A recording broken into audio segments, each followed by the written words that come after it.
Bonjour, je veux vous présenter le concept Tracé de voyage en moins de 2 minutes, alors que c'est un projet qui m'a pris 20 ans de carrière. Donc, je vais essayer d'aller vite. J'ai maintenant 1 minute 50.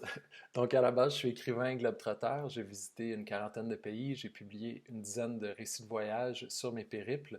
Mais je suis aussi conférencier pour les grands explorateurs. Donc, je revenais de voyage avec à ma disposition des extraits de films, des photos, des illustrations, des trames sonores aussi. Je voulais enrichir mes livres pour immerger le lecteur dans l'histoire.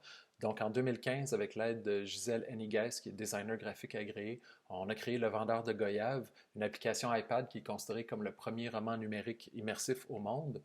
Mais les lecteurs qui appréciaient beaucoup le contenu multimédia étaient vraiment rebutés par la lecture, le fait de lire le livre sur l'écran. Donc, pour célébrer mes 20 ans de carrière en 2020, le 20e anniversaire de la publication de mon premier livre, j'ai décidé de retourner au papier, donc avec mon livre Tracé de voyage, qui est publié sur papier, mais je voulais quand même y intégrer du contenu multimédia, donc cette fois-ci avec Miss Pixel, Isabelle Gagné.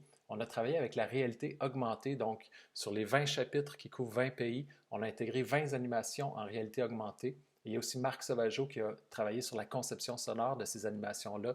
Donc, à partir de mes archives de voyage, on a créé des photos, des trames sonores qui viennent plonger justement le lecteur dans l'histoire, même s'il lit le texte sur papier. Et dans un deuxième temps, ces œuvres-là vont faire l'objet d'une tournée d'exposition à travers le Québec, à travers le monde même, puisqu'il y a une exposition qui est prévue à Vienne au printemps 2021. Et c'est aussi un projet de médiation culturelle, puisque sur le site internet tracédevoyage.com, les gens sont invités aussi à partager leurs propres récits de voyage, leurs photos, leurs vidéos. Donc, on veut vraiment faire de la médiation culturelle au niveau de l'écriture, la création numérique, la littérature, les arts visuels. Donc, c'est un petit peu ça, Tracé de voyage.